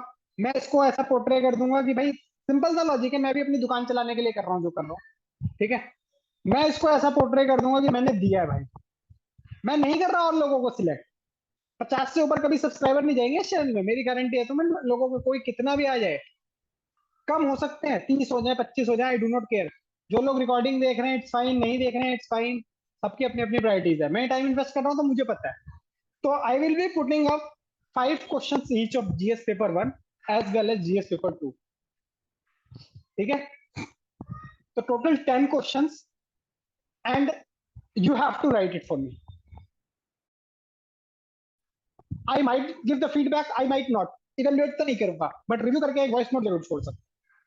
उस कॉपी के लिए तो छोड़ दूंगा जो मैं लिख पा रहा हूँ, मतलब एक जनरल फीडबैक। उन 10 क्वेश्चन पे तो पूरे 10 का वॉइस नोट नहीं होगा। हाँ, कोई बहुत ही बड़ा मतलब ब्लंडर कर रहे हो गया, बहुत ही राइटिंग स्टाइल में कुछ दिक्कत होगा, वो जरूर ब्रिंग आउट कर दूंगा मैं। ठीक है, ये मेरा प्रॉमिस है। बट अगेन 10 क्वेश्चन जब मैं डालूंगा भाई, उससे 2 दिन के अंदर कर लेना, मतलब I do not ask for more. 48 hours, 1.5 hours of yours, simple. मतलब 48 घंटे दूंगा मैं, 1.5 चाहिए होंगे 2 दिन के अंदर। कितना भी बिजी हो उतना निकाला जा सकता है। और ये मैं सारा अपने पास सेव रखूंगा। ऑब्वियसली रैंक आएगी तो क्लेम भी करूंगा, बहुत ब्लंटली बोल रहा हूं मैं तुमको। ठीक है, तुम कहोगे नहीं कुछ नहीं लिया, फ्री इनिशिएटिव लिया था, ठीक है ना भाई, फ्री इनिशिएटिव में लिखवाया था और बता के लिखवाया था कि करना क्या। ठीक है, एज सिंपल एज दैट। ठीक है, तो ये मेरी साइड से होमवर्क रहेगा। तो all the agendas that were from my side I have already dealt. अब 1 बाय 1 क्वेश्चंस ले लेते हैं। विरज तेरा तो हो गया इशू शॉर्ट आई गेस, है ना। First I will go with the निष्ठा, बीच में कुछ आया था इसका, क्योंकि if I am not wrong. ठीक है, तो 1 बाय 1 सबके ले लूंगा, डोंट वरी। सर मुझे मेनली हिस्ट्री के लिए पूछना था। सर हिस्ट्री में जो वर्ल्ड हिस्ट्री और पोस्ट इंडिपेंडेंस का एस्पेक्ट है, उस पे अगर आप मुझे ऐसा 5 सिलेक्ट टॉपिक्स दे दो कि तू इस पे कंटेंट प्रिपेयर करके चली जा, तो सर टाइम बहुत सेव हो सुनना, जाएगा। अरे सुन तो सही। वर्ल्ड हिस्ट्री है ना, रो मत, एक SOMP करके टेलीग्राम चैनल है जहां से मैंने अपनी मेंटरशिप करियर की शुरुआत की। वहां पे उनके वर्ल्ड हिस्ट्री वाले नोट्स हैं। I have no shame in saying same, भाई they are the best. Okay 40-45 page का डॉक्यूमेंट है, लेकिन बहुत बड़े बड़े फॉन्ट में लिखा है, तो 20-22 पेज का असल में। अगर उसमें से तुम्हारा वर्ड हिस्ट्री नहीं हो रहा तो मतलब पेपर टफ है, ठीक है, बहुत ओके ज्यादा सर। टफ है, वो सबके लिए है, वो जनरल वालों से हो जाएगा। बाकी इसके अलावा ये जो हर साल मतलब इंस्टीट्यूट वगैरह जो हम लोग बना रहे हैं क्वेश्चन, वो कर लो, ठीक है, उससे तो काम और चल सर जाएगा। पोस्ट इंडिपेंडेंस के लिए वही जो इंटीग्रेशन वाला एक क्वेश्चन है वही बस प्रिपेयर करके जाए ना? यार अगेन मैं कहूंगा पोस्ट इंटीग्रेशन के लिए देख, ज्यादातर चीजें तुमने इतनी न्यूज सुन रखी है ना। अभी मैं तुमसे लाल बहादुर शास्त्री के बारे में बात करूंगा, तुम मुझे बता दोगी। इंदिरा गांधी की इमरजेंसी के बारे में बात करूंगा, तुम कंगना रनौत की मूवी सुना दोगी। तो मतलब बहुत ना कुछ चल ही रहा है यार, हमें बहुत कुछ पता है, तो उसको लोड लेके नहीं जीना है। अब जैसे आजकल न्यूक्लियर थोड़ा चल रहा है, वॉर वूर चल रही है, तो इस टाइप की चीजें आ सकती हैं थोड़ी सी। बट मैं क्या कहूंगा, जो तुम्हारे इंस्टीट्यूट वाले पेपर आ रहे हैं बस वो कर लो, बहुत होता है यार। मतलब पोस्ट इंडिपेंडेंस को इतना ज्यादा लोड मत लो। और ओ- अगर लोड ले ही लिया है कि नहीं सर बकवास कम करो, हमें तो रैंक लानी है, बकवास कर रहे हो, ऋषिकेश रेड्डी के नोट्स पढ़े, उसका पोस्ट इंडिपेंडेंस वाला पार्ट कर लेना, GS1 का। ठीक है sir, thank you sir. GS1 के अगर किसी के नोट्स ना हो ना, ऋषिकेश रेड्डी के भाई नोट्स पढ़ लो। क्रिस्प है, शॉर्ट है, डुएबल है, किसी के बाप में दम नहीं है वैसे नोट्स, मतलब होगा किसी में, मतलब I will not be abusive, मतलब वो नोट्स बहुत सही बना के चला गया यार, वो आदमी सिलेक्ट हो गया and he has literally made good notes. मैं तो साफ बोलता हूँ, मैं पढ़ाता हूँ उसी से। एक वो हो गया, और एक सारथी में, अगर तुम लोग जानते हो, हर्षवर्धन सर थे पहले, तो हर्षवर्धन सर के नोट्स भाई क्या टू द पॉइंट, काम, जबरदस्त नोट्स थे उनके, ठीक है। हाँ हिमांशु बोलना। सर जैसे कि आप बता रहे थे कि ओवरलोड नहीं करना है वैल्यू एडिशंस में, जिसकी कमिटीज वो मेंशन कर दिए थे तो बैकफायर हो गया था। तो सर जैसे कि मैं जो जब आंसर लिखा था तो मतलब रॉ आंसर लिख के आया था, कुछ भी वैल्यू एडिशन नहीं था, क्योंकि प्रैक्टिस भी नहीं थी और एनरिचमेंट भी नहीं था। लेकिन ठीक था नंबर पेपर 1 में स्पेशली और 2 में भी, तो मेरे को लगता है वो वैल्यू एडिशन से 20 मार्क्स तक आ जाने चाहिए, और स्ट्रक्चर में थोड़ा काम करूंगा तो सर उसमें जैसे कि केस स्टडीज हैं, रिपोर्ट्स हैं और बेस्ट प्रैक्टिसेस है और कमिटीज हैं, तो सर इसको अलग अलग क्वेश्चंस में अलग अलग चीजें यूज करें कि सब क्वेश्चन में कुछ कुछ? सब क्वेश्चंस में कुछ कुछ, मतलब सिर्फ कमीशन कमीशन का क्वेश्चन नहीं बन जाना चाहिए, सिर्फ स्टडी का क्वेश्चन नहीं बन जाना चाहिए, इस तरीके से। तो जैसे किसी में एक नीति आयोग का 75 बेस्ट प्रैक्टिसेस का उठा लिया, किसी में रिपोर्ट दे दिया, किसी में कोटेशन दे दिया। ठीक है बिल्कुल। सर। ठीक है सर।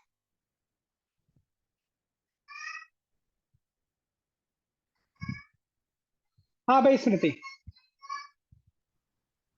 सर मुझे ह्यूमन ज्योग्राफी के लिए पूछना था, उसके लिए लाइक ठीक है, देख ह्यूमन ज्योग्राफी नहीं हो रही, भाड़ में जाए। इंस्टीट्यूट के ना, देख जो इतने भी बड़ी बड़ी बिल्डिंग वाले इंस्टीट्यूट है, Shri Ram, forum, next IAS, और क्या बोलते हैं, मतलब बाजीराम, जो भी, इन सब के पेपर उठा, GS पेपर 1 का जो ह्यूमन ज्योग्राफी का क्वेश्चन करे, उसका पेपर, उसका आंसर फाड़ ले, और बस वो नोट्स हैं तेरे। सिर्फ वो 2 बार पढ़ के चली जा, तेरा काम हो जाएगा, इससे ज्यादा इधर उधर भागने की जरूरत नहीं।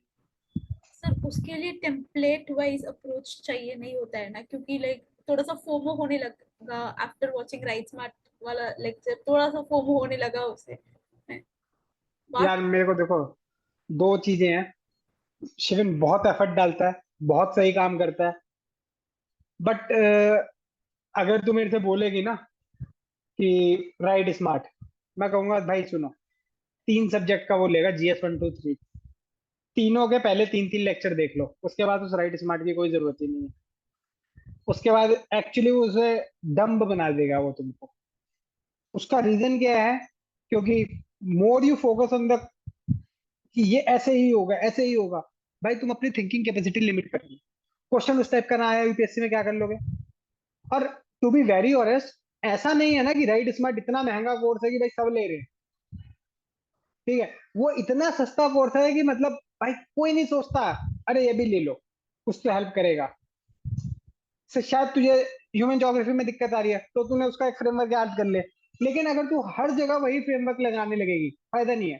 तो मैं इसीलिए कह रहा हूँ फर्स्ट 3 क्लासेस, मैं कह रहा हूँ बहुत अच्छा कोर्स है राइट स्मार्ट, लेकिन वो जो मतलब मैकेनाइजेशन कर देगा माइंड का, वो प्रॉब्लम क्रिएट कर सकता है, ठीक है, तो फर्स्ट 3 क्लासेस गोल्ड भाई, शिविन के अलावा कोई नहीं, मतलब शिविन कहाँ से उठा रहा है यार चीजें, एम के यादव, स्मृति शाह, तुम देखोगे उन दोनों की अप्रोच भी है ऐसी ऐसी, ऐसा नहीं है कि नहीं किया इन लोगों ने, वही सेम चीज है, स्मृति शाह मैम हो गई, चाहे एम के यादव हो गए, शिविन हो गया, ये सब सेम ही है, ठीक है। बट मैं क्या कह रहा हूँ, लो समझो, लेकिन इतना माइंड पे मत चढ़ाओ कि कोई ऐसा क्वेश्चन आ गया जिसमें तुम्हें कोई अप्रोच ही नहीं समझ में आ रही तो तुम उसे छोड़ के आ जाओ, भाई ऑर्गेनिक रखो ना। क्या शिविन आया, उससे पहले यूपीएससी ने सिलेक्ट नहीं किए, मतलब सारे सिलेक्शन जो हो रहे हैं वो राइट स्मार्ट के बाद हो रहे हैं क्या, कुछ तो ऑर्गेनिक रखते होंगे ना, क्या सारे मतलब जितनी रैंक आई है 1 से लेकर 1000 तक सबने राइट स्मार्ट किया है।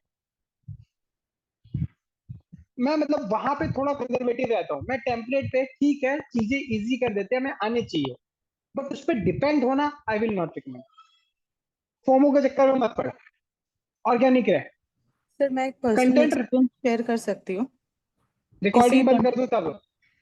नहीं सर, इसी टेम्पलेट के बारे में ही, हाँ हाँ प्लीज मतलब प्लीज प्लीज। जो मैंने एक्सपीरियंस किया। Sir there are two things which we do when we answer write. Sir या तो हम क्वेश्चन पढ़ के क्वेश्चन के डिमांड के बारे में सोचते हैं, या तो हम क्वेश्चन पढ़ के सीधा इसी लॉजिक में जाते हैं कि कौन सा टेम्पलेट लगाना है। नाउ सर गिवन कि हमारे पास सिर्फ 7 मिनट्स है उस आंसर को लिखने के लिए, एक बार हमारा दिमाग एक पर्टिकुलर ट्रेजेक्टरी पे चला जाता है तो उसको उतना टाइम नहीं मिलता कि वो स्विच करके दोबारा नेक्स्ट ट्रेजेक्टरी एग्जैक्टली, सोच पाए। तो सर मैंने ये चीज डिस्कवर की है, सर कुछ क्वेश्चंस में टेम्पलेट काम करते हैं, जैसे कि आपके बेसिक आर्ट एंड कल्चर के अगर कंट्रीब्यूशन वाले क्वेश्चन आए, बट सर जहां पे भी क्वेश्चन एनालिटिकल नेचर का हो जाता है, अगर आप बहुत ज्यादा टेम्पलेट के पीछे भागो तो आपके पॉइंट की डाइवर्सिटी भी कम जाएगी, आपके नंबर ऑफ पॉइंट्स भी कम जाएंगे, एंड आपका कंटेंट का डेप्थ भी रिड्यूस हो जाता है। और फिर सर दिमाग में पॉइंट एक्चुअली आने बंद हो जाता है, बिकॉज मुझे किसी ने बोल दिया सोशल डायमेंशन से सोचो, पर सोशल डायमेंशन में भी तो इतनी सारी चीजें है ना, उसमें से मैं क्या सोचूं। तो सर ये प्रॉब्लम एग्जैक्टली मैंने फेस किया है। एग्जैक्टली एग्जैक्टली, कुछ कुछ मैं यही बात तुमको समझाने की कोशिश कर रहा हूँ, समझ रहे हो, यही यही इशू है मेरे साथ। Yes sir, understood. मैं टेम्पलेट के बारे में इसलिए पूछा था कि only for those areas where I am under prepared, जैसे कि अभी ह्यूमन ज्योग्राफी के लिए आई एम अंडर प्रिपेयर्ड, तो इसके लिए अगर अगर मैं राइट स्मार्ट वाला फैसा ना, मुझे लग रहा है कि मुझे प्रिपेयर करना ही चाहिए उसके लिए। तो उसके अलावा टेम्पलेट छोड़ के मैं सोच रही हूँ कोई मटेरियल प्रॉपरली कर लूँ, so that I will be able to answer in an organic way, जो भी है। तो चलेगा चलेगा, देखो अगर क्राइसिस से डील करने के लिए कुछ हेल्प कर रहा तो उसमें कोई दिक्कत है नहीं, क्राइसिस वाली चीज तो बढ़िया है ना, basically getting it, yes sir. तो वहां पे चलेगा। Alright. Sir, and also one more thing regarding the core static वाला geography part, which are very narrow. उसमें उसमें we are able to prelims का जो knowledge है उसी को use करके ही we can address the core demand. But उसमें 3 पेज कैसे भरें? Like अगर if we ask the twister वाला question, उसमें तो हमें पता है twister मतलब we can link it with cyclone and something. तो उसमें एक पेज तो भर जाएगा जितना हमें core static वाला content याद है, बाकी 2 पेज के लिए क्या करें? फिर मैं वही कहूंगा कि देखो, फिर तो अननोन क्वेश्चन के लिए मैंने बोला ना, फिर तो डायमेंशंस खोलो कि अच्छा पहले तो ज्योग्राफिकल एंड पे जितना कर सकते हो कि ठीक है, फिर साइक्लोन आने से एग्रीकल्चर पे क्या फर्क पड़ेगा, खराब हो जाएगा, बचेगा, या अच्छी रेन करवा देगा, मैं वो सोचूंगा, ठीक है। फिर अगेन ज्योग्राफी की बात होगी, फिर इकोनॉमी पे क्या फर्क पड़ेगा, ठीक है, और इनको कैसे रोका जा सकता है, ठीक है, ह्यूमन लाइफ कैसी हो सकती है। अच्छा, ये जो साइक्लोन है या पिस्टर्स वगैरह एनर्जी ओशियन से लेते हैं, तो ओशियन का टेम्परेचर जो वार्म हो रहा है उसको लिए क्या कर सकते हैं, तो ये तो खुल रही है डायमेंशन। तो प्रॉब्लम क्या है, अब यही है ना, अगर ऐसे 7 क्वेश्चन आ जाए जहां पे सोचना पड़े, टेम्पलेट की लंका लग जाएगी, क्या करोगे टेम्पलेट का। मैं क्या कह रहा हूँ, उसकी डायमेंशन खोलो, और टेम्पलेट डायमेंशन नहीं खोल सकता, कितनी डायमेंशन खोल देगा टेम्पलेट, इंडिया ईयर बुक का इंडेक्स पढ़ लो, वो एक्चुअली असली टेम्पलेट कि भाई इतनी डायमेंशन है। तो मतलब मेरा वही रहेगा इसमें, फिर डायमेंशंस खोलो, getting it. Yes sir, got it. ठीक है, यस, एनीवन एल्स। सर ये अननोन क्वेश्चंस को कैसे डील करें वो वाला शायद आपने कराया नहीं है। ये तो लास्ट सेशन में करवाया है मैंने, शायद उसकी रिकॉर्डिंग नहीं डाली, नहीं डाली है, उसकी भी डाली है, जूम पे नहीं, बैठक लास्ट करके डाली किया है। था। नहीं उसमें किया था मैंने यार, वो साइबर डोम वाला मैंने डिस्कस किया था, मुझे याद है। ओके। सर आईआर के लिए आप बता दें कि कैसे, मतलब मेरे बहुत ही बिखरे हुए से हैं नोट, तो कैसे अबे तीन कुछ नहीं, चार दिन में। एक मेन से 65 करके चले जाओ, उसके अलावा कुछ मत करो।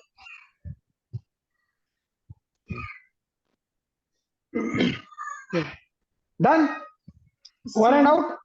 हाँ बोला। सर मेरा क्वेश्चन था कि जैसे अभी आंसर्स भी मैं लिख रही हूँ तो दिमाग में तो है वो जो कंटेंट डालना है, पर एग्जैक्ट वो 7 मिनट में आ ही नहीं रहा, मतलब बहुत टाइम या तो लग रहा है या फिर यही यही होगा, यही हम्म। होगा जो अभी मैंने तेरी कॉपी के साथ किया, वो तुझे खुद करना है अपनी कॉपी के साथ हर बार टेस्ट पे। जैसे मैंने लिख दिया ना डायरेक्ट, यहाँ पे ये, यहाँ पे ये, यहाँ पे ये, फिर जब तुम next time full length test लिखेगी ना, तो जो साइड में हमने लिखा अभी, यही तुमको ज्यादा याद रहेगा, तो अपने आप चीजें इंप्रूव हो जाएंगी। तो कॉपी में वैल्यू एनरिचमेंट अपना लिखने के बाद ही होता है, ना कि पढ़ते हुए होता है। पहले याद नहीं आएगा, फिर तुम्हें ये याद करना है क्या मिस करके, और जो मिस कर जाते हो वो याद रहता है। जो जीवन में गलत काम किए वो याद आ रहे हैं ना, सेम चीज। तो उसी तरीके से मतलब यही काम करना है। मॉडल आंसर पढ़ने हैं, पेपर दोबारा देखना है कि क्या मिस हो गया, टॉपर की कॉपी में देखना है क्या एक्स्ट्रा है, तो बाकी नॉर्मली आने लगेगा फिर अपने आप।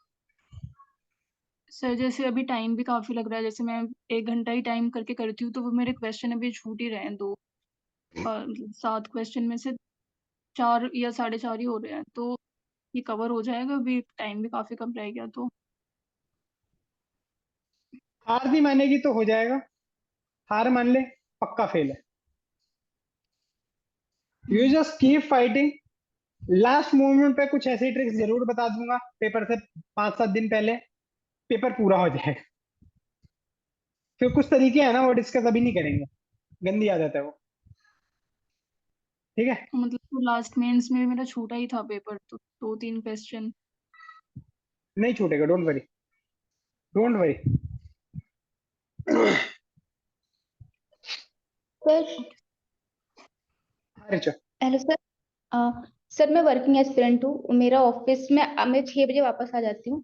मेरे पास सुबह के अप्रॉक्स 3 घंटे होते हैं, शाम के 3 घंटे होते हैं। मेरे पास डेली 6 घंटे का टाइम है, और मैं लंच में और ऑफिस आवर्स में मिला के 1.5-2 घंटे निकाल के मैं ऐसे ऑफिस में करके आती हूँ। और मेरे पास वीकेंड के मेरे 2 दिन ऑफ होते हैं, सैटरडे संडे। तो मुझे समझ नहीं आ रहा, मैं डेली मेरा आंसर राइटिंग का सीन नहीं हो पा रहा है।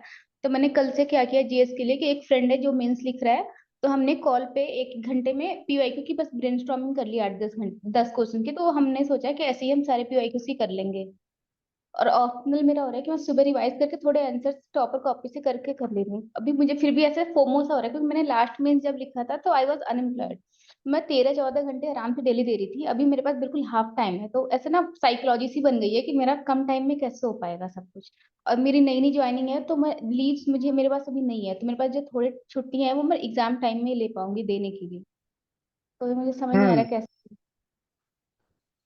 इसमें सिर्फ थोड़ा सा जो ध्यान रखना है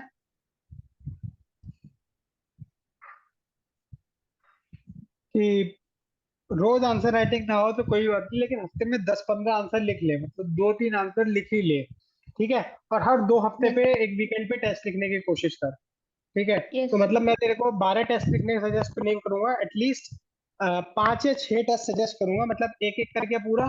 और 2 पेपर कम से कम ऐसा ट्राई करना है जिसमें फुल लेंथ, जिसमें से एक जीएस फोर जरूरी होगा। ठीक है, तो 4 पेपर सिंगल सिंगल करके फुल लेंथ ट्राई करना है, और एक जीएस फोर फुल लेंथ 3 घंटे में ट्राई करना है, और उसके अलावा कोई सा भी एक जीएस।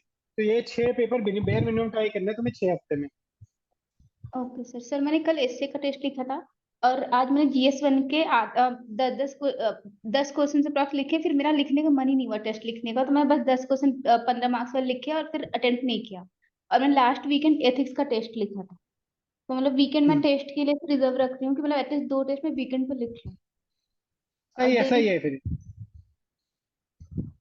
ये सही तरीका है। मतलब हाँ, ऑफिस में मुझे मतलब जितना भी टाइम मिल रहा है 10 मिनट 5 मिनट बीच में, मैं टैब अपनी टेबल पे रखती हूँ कि बस थोड़ा भी बस रिवाइज करूँ। मतलब ऐसा काम है ऑफिस में रिवाइज करने का काम कर रही हूँ, ताकि आके यहाँ पे थोड़ा कुछ तो मतलब ब्रेनस्टॉर्मिंग है ये सब करने का टाइम मिल जाए मुझे। चलेगा, मतलब डुएबल है, बस इसको करते रहो। Okay sir. Hello sir. Thank you sir. ठीक, हाँ कपिल बोलो। सर जो मैं साथ साथ पढ़ रहा हूँ उसके बाद आंसर भी लिख रहा हूँ, लेकिन सारे PYQ नहीं हो पा रहे। नहीं, सारे होंगे भी नहीं भाई, सारे नहीं होंगे। Don't go for, I will say, undoable things, not possible. Sir brainstorming भी नहीं करे सर। भाई कम से कम लास्ट 5 साल के तो करो पहले ट्राई, अभी सब कहाँ से कर लोगे? पहले ही बोला था। मतलब यार एक चीज मैं बोलूंगा, प्लीज लास्ट क्लास की डायरेक्शन एक बार पूरा ढंग से देखा करो। मैंने बोला पहला टारगेट है तुम्हारा लास्ट 5 साल का हो जाए। लास्ट 5 साल का नहीं होगा तो प्रॉब्लम है। तुमसे 100 क्वेश्चन नहीं हो रहे तो दिक्कत है एक पेपर की। और सर साथ ही साथ करते चलें, या फिर कुछ जैसे मैं आगे बढ़ जाता हूँ तो मैंने GS4 जैसे पहले कर लिया है, अभी GS2 कर रहा हाँ तो यार बाद में कर लेना, GS4 को दोबारा कर लेना। ऐसा थोड़ी है कि सारा एक साथ 5 साल का खत्म करके छोड़ना है। हूँ। 2 साल के हो गए, 2 साल के कर लो। ठीक है। ठीक है, उसका मतलब 2 साल हो रहा है तो 2 साल कर लीजिए, उसमें परेशान होने की जरूरत नहीं है दोस्त। ठीक है Kapil, okay sir done. Sir GS4 का एक डाउट है सर। मतलब मैं जब आंसर, हेलो सुना मेरे से? बोल बोल बोल। हाँ, GS4 में मेरे को ये जो क्या एब्स्ट्रैक्ट है या क्या स्पेसिफिक है इसमें, मतलब जो पॉइंट में लिखना है या जो एक एग्जांपल में लिखना है वो मेरे को समझ में नहीं आ रहा। जैसे कि एक क्वेश्चन लिख रहा था परसों, में क्वेश्चन था कि the concept of just and unjust is contextual, what may be just today might be unjust tomorrow, ऐसे करके कुछ था। And then the context need to be read properly to avoid the miscarriage of justice, ये question था। तो इसमें मतलब constitutional morality, constitution article, ये सब मतलब अमेंडमेंट, ये सब पॉइंट्स आ रहे हैं, लेकिन ये पॉइंट है या एग्जाम्पल में लिखना है, ये थोड़ा मेरे को इस पर डाउट हो रहा है। तो ये इन सब इस क्वेश्चन के लिए सब एग्जांपल्स हैं। कॉन्स्टिट्यूशनल मोरालिटी तो पॉइंट है, जैसे आर्टिकल नंबर बोलेगा तो एग्जांपल है। तो जहां फिलॉसफी है वो पॉइंट है, जहां स्पेसिफिक है वो एग्जांपल है, ऐसे समझ लें। मतलब कुछ क्वेश्चन, कुछ टॉपर से कॉपीज देख रहा था तो उसमें ये ऐसे लिखा है कि इंडिविजुअल का चेंज होना है एंड सोसाइटी का ये होना है, ऐसे करके वो पॉइंट जैसे लिख रहा है। तो वो ठीक है या that is only dimension and point, वैसे लिख नहीं सकता, वैसा कुछ है कैसे? मुझे क्वेश्चन ही नहीं समझ में आ रहा, तुम पुटअप क्या करना चाहते हो? नहीं मतलब एक टॉपर के क्वेश्चन देख रहा था मैं, कुछ हेडिंग था, मतलब दूसरे क्वेश्चन है, तो वो हेडिंग के नीचे उनको पॉइंट नहीं मिल रहा था अच्छे से क्या लिखूं। तो इंडिविजुअल के पर्सपेक्टिव में ये ट्रू है, एक एग्जांपल, सोसाइटी भी ये है एंड एग्जांपल। तो ये मेरे को थोड़ा वेग लगा कि ऐसे लिख सकते हैं कि नहीं। लिख सकते हैं, क्यों नहीं लिख सकते? कंपेयर ही तो कर रहा है वो इसमें। लेकिन वो जस्ट डायमेंशन छोड़ के we are giving only example, ऐसे करके मेरे को लग रहा है, इसलिए I thought- ऐसा नहीं है, ऐसा नहीं है। डायमेंशन कहाँ छोड़ी है? जस्ट एंड जस्ट की बात कर रहे हैं, वहां से सेल्फ एक्सप्लेनेटरी है वो तो। ओके, इसमें मतलब वो सोशल कॉन्स्टिट्यूशन ऐसे डायमेंशंस लेके एग्जांपल से भर सकते हैं वो उसके नीचे। चलेगा। ओके। सर एक क्वेश्चन था कि टॉपर्स कॉपी का क्या यूज करना है, अभी कुछ करना है? यार मैंने एक बार जो मतलब जैसे तुम्हारी कॉपी का बताया वैसे उसका चलेगा, और एक सेशन रखूंगा, अगले वाले में टॉपर्स कॉपी डील कर लूंगा मैं। ठीक है, तो 1 बाय 1 नहीं चल पाऊंगा मैं। आज जो जरूरी था वो निपटाया है, क्योंकि अपनी कॉपी देखना पहले ज्यादा जरूरी होती है इस टाइम पे, रादर देन टॉपर्स की। पहले अपने में तो इम्प्रूवमेंट लाओ, फिर टॉपर्स से सीखेंगे।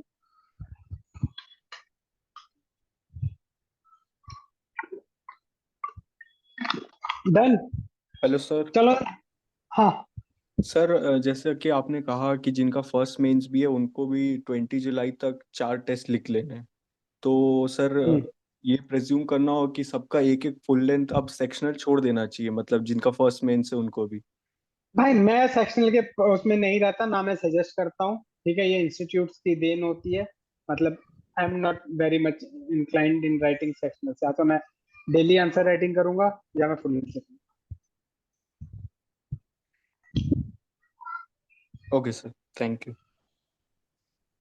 ठीक है, डन। चलो done, that's all from my side, है ना। मिलते हैं आप लोगों से फिर नेक्स्ट सेशन में, मोस्ट लाइकली 1 वीक बाद। ठीक है, चलो बाय, ठीक है। Thank you sir.